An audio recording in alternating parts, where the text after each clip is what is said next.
Welcome to Merschman Seeds Cup of Joe. On this episode, Karen from MC Agronomics joins us today to help define dicamba damage seen out in the field. Joe Merschman pays tribute to his dad and our founder, Bill Merschman. Hi, this is Joe Merschman. Welcome to Merschman Seeds Cup of Joe, episode number 50, season 3. Today I have Ben and Turk. And Turk, we have a special guest today. We do. We have Karen Corrigan with us. Karen is an independent agronomist and co-owner of McGillicuddy Corrigan Agronomics. Karen and her partner John formed the business in 2003. They work directly with farmers across the Midwest to maximize their profits, making sound choices on chemical, fertilizer, and all aspects of crop production. Karen, we had visited a little bit earlier about what you're seeing out in the field right now. Can you give us an update on, you cover a pretty big area. How many states did you say you're in? We work in 9 different states, from Kentucky to North Dakota and from Iowa to Indiana. So we have growers in all those areas. Okay. And so you've been getting some calls lately, just like we have. I have, and it's come up in several meetings, and I've seen it on social media, the issue with dicamba. So in the past, we've seen it very heavily in central Illinois. This is actually the first year where I haven't seen it heavily in that area, but it's moved into other areas like northern Illinois, southern Wisconsin, northeastern Iowa, into southern Minnesota, and also parts of North Dakota. It's stretched a lot farther out this year. It changes with the environmental conditions. Not all areas have the same environmental conditions. And as I've pointed out to several of my clients, 2021 is just kind of a weird year. There's stuff going on. So I think the most important thing to look at first is that cupping is a term that's used like Kleenex. Not every leaf deformation you see is cupping. And I think that's one of the challenges. We've had a lot of crinkling in between the veins, which has a lot to do with very hot days and cold nights and is more of an environmental shock. We've had, issues with, we've had frost in different places, and we've also had some burning from herbicides, and we've had some different other types of issues, but cupping is very specific. I saw one of the gentlemen on Twitter this week talked about it like, if it looks like a cobra's head, it's dicamba damage. If it looks like an alligator's head, it's more of a 2,4-D type damage. So we definitely have to figure out for sure what our actual soybean leaf looks like before we can determine what the factor was in the causing factor. Have you seen any off-target movement of either product? Generally, what I've seen is either going to be vapor drift. So it's volatilizing at night and moving. We've had a lot more inversions this year than I've seen in the last several years. Iowa State had put out an article talking about how you know when you're having an inversion. And one of the factors was frost in the morning, dew in the morning, fog in the morning. And we've had all of those things throughout the spring, signifying that we've had a lot more inversions than we normally would have.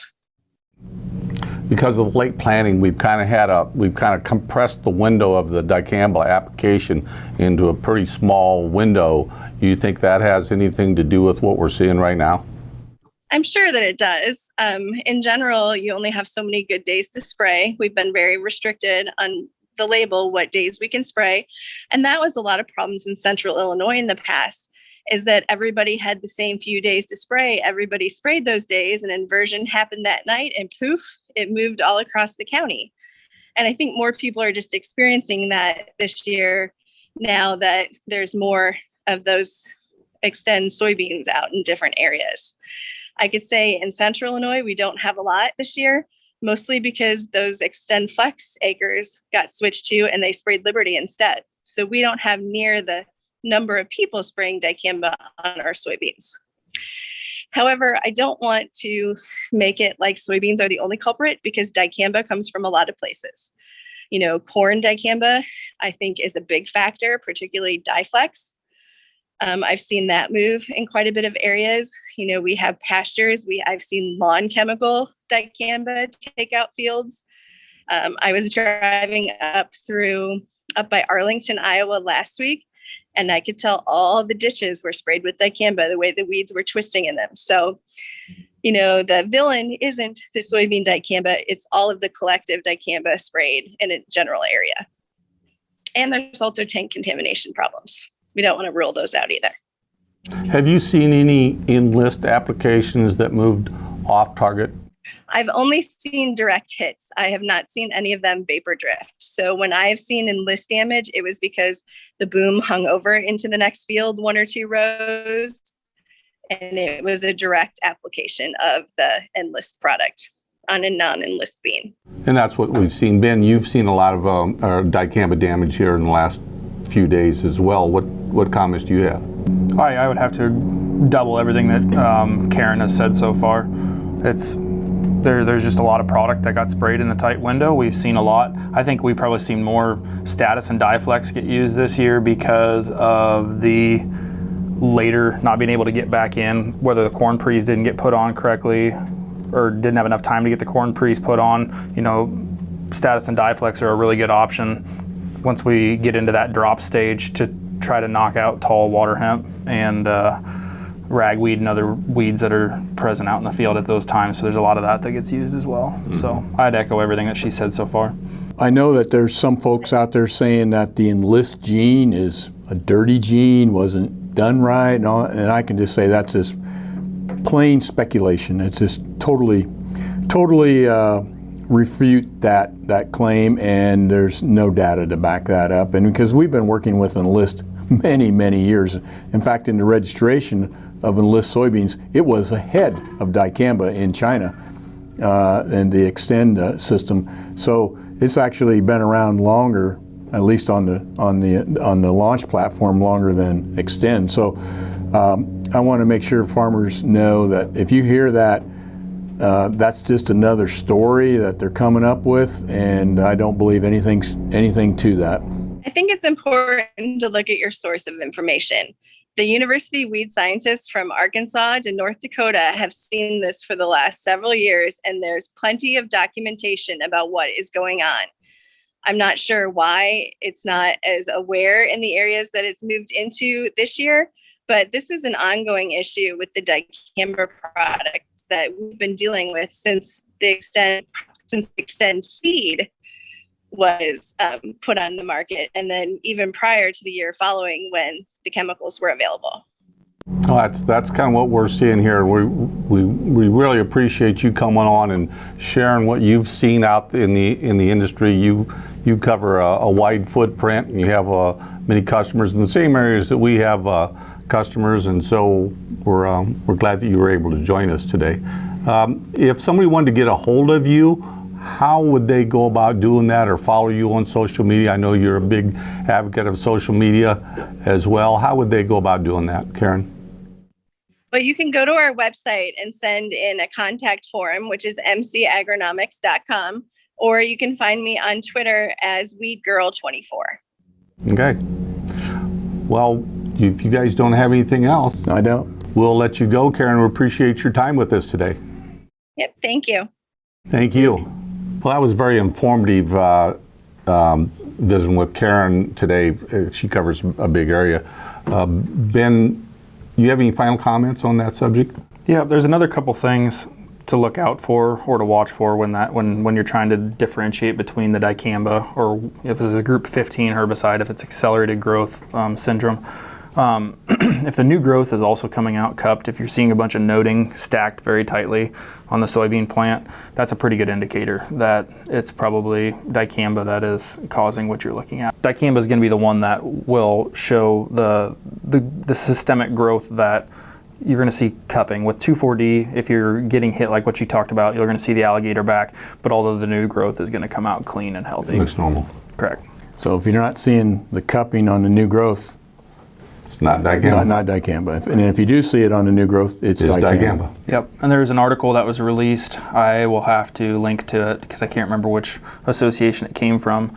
But they did 3 years worth of studying, and no matter if you're putting nitrogen on the beans, if you're trying to out-foliar feed the beans, or you're running a fungicide on the beans, the fastest thing that's going to help soybean plant recover is irrigation or rainfall. So Yeah, it seems like the more rainfall you have, the less impact dicamba damage has on the yield. Yep, and there's a nice chart on this. I think that was Kevin Bradley.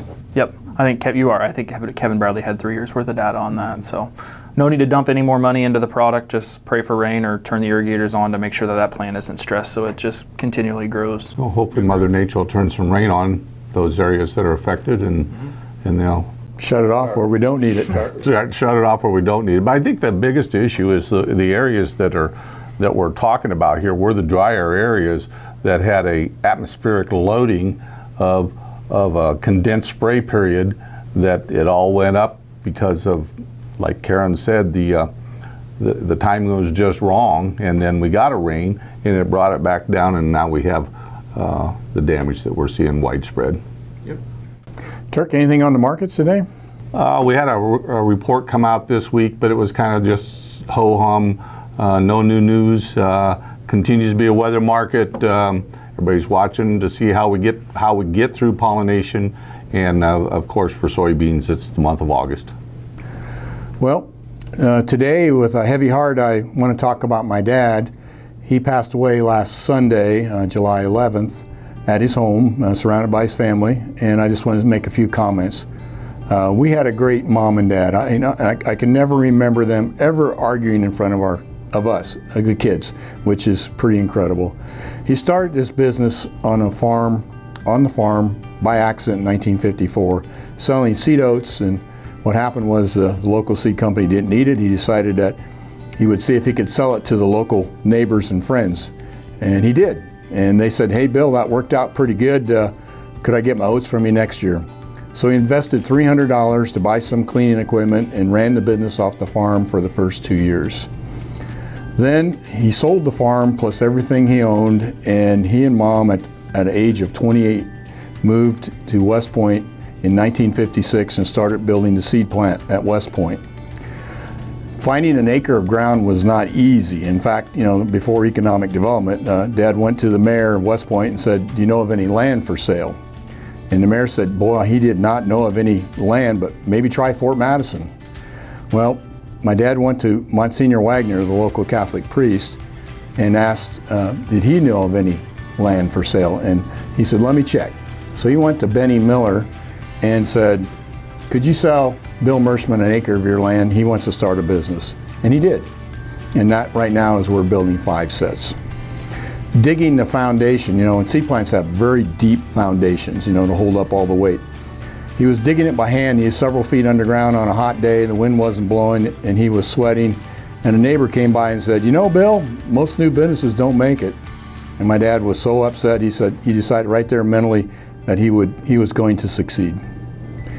In the early years, he told us a story about he bought a truckload of Timothy. And if you're not familiar with Timothy seed, it's a real small seed. It's over 1 million seeds per pound. It seems like every mix has a couple pounds of Timothy in it if it's a pasture type mix. And it took all the money he had to buy that Timothy. He told us he needed money to run the business, but it was all tied up in Timothy. So guess what? He said he learned to sell Timothy real fast to pay the bills. Growing steadily over the years, Dad and Mom worked day and night. We did not have the nice equipment that we have today. It was not easy. I did not see my dad most nights when I was in high school because he was doing meetings or attending meetings. He worked hard and made a lot of sacrifices. Dad ran the business based on values the priests and nuns instilled in him during his Catholic education. Be on time, honesty and integrity above all else. The nuns did not reward good work, they expected it. He focused on the customer first above all else. He demanded the phone be answered promptly in the office, and anyone coming into the office, they were to be greeted immediately. Customers were worth their weight in gold, he always said. He loved change and new. If there was something new, he investigated it. In fact, he drove back from meetings and destinations. He would never, ever take the same route back. He wanted to see something new. The folks that influenced his life and values were his parents, Henry and Agnes Merschman, my grandparents, who taught him the value of work. Dad was a good basketball player in high school, and he was offered a scholarship to play at St. Ambrose. He turned it down to go to work. Our mom supported Dad all along the way, co-signing the notes and the personal guarantees to the bank.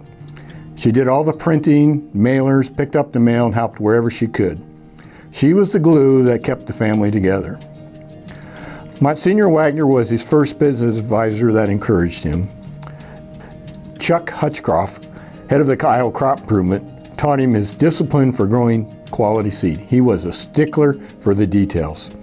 Kennedy Kincaid and Butter Hopwood were the ones that helped Dad get into the liquid fertilizer business in 1961. Pat Kellner, his partner at Lee County Bank, had a lot of common sense and values and knew so many sayings. I got to tell you a story about Pat and my dad and another friend called Bob Cullen. They used to golf on Spring Lake Golf Course, which was a small golf course just outside of Fort Madison, every Sunday morning. And they would bet 10 cents on every hole. One day, Pat told Bill and Bob, he says, "Don't say 10 cents, just say 10, because if other people hear us, they're going to think we're a bunch of tightwads." Harry Stein, who he met at the Iowa Crop Improvement meeting, led to a lifetime close friendship over 50 years. Harry's successes in soybean breeding helped us grow tremendously with superior products and led to the 1999 decision to develop the premier traits of Enlist E3 and LibertyLink GT27 by forming MS Technologies. Their friendship was unique and very special.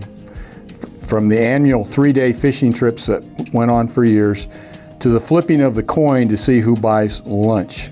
And by the way, Dad lost almost 100% of the time, except for the last time on his 93rd birthday. They had so much fun kidding each other. The best story I can tell you is the Dr. Kevorkian story. Now, if you're not familiar with Dr. Kevorkian, he was the doctor who helped terminally ill people die. And my dad got him a 1 free visit to Dr. Kevorkian, a certificate. And Harry proudly has that in his office. I know a few weeks after he gave it to him, he was up there seeing him, and he saw the certificate sitting on his credence. And he said, "Harry, I'm not going to give you anything more until you use what I gave you." So anyhow, Dad and Harry talked every Saturday morning for decades. Every Saturday morning, expected those two would talk. They talked about business and opportunities. Dad's entire life, he enjoyed writing notes to people when he heard about their successes. He would clip the story out of the newspaper and send it to them. Seen you in the news card with a personal note. He loved change and new. He would never take the same route back when driving because he wanted to see new crops in a different area. His best quote for me was when he turned 80, and he said, "You know, business is just starting to get fun." He could never understand when a young person would say, "I'm getting burnt out in my job." He loved his job. He had a passion for his family, his employees, and his customers. He came into the office every day until he was not able to make it. In the last few years, he would come into my office and ask 2 questions every time. How are sales going, and do we have enough money in the bank to run the business? He knew until the end what is important in business. In both cases, I could tell him we were doing fine and he did not have to worry. One of the things that struck us very unusual was the last day of his life. My mom loved hummingbirds. And anytime she'd get a hummingbird, she'd always tell us. The last day of his life, there was literally a flock of hummingbirds at his window because he loved to watch the hummingbirds because he was bedridden for the last several months. We took it as a sign from Mom that the end was near.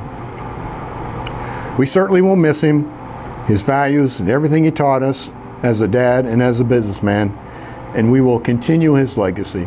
Thank you. See you next week.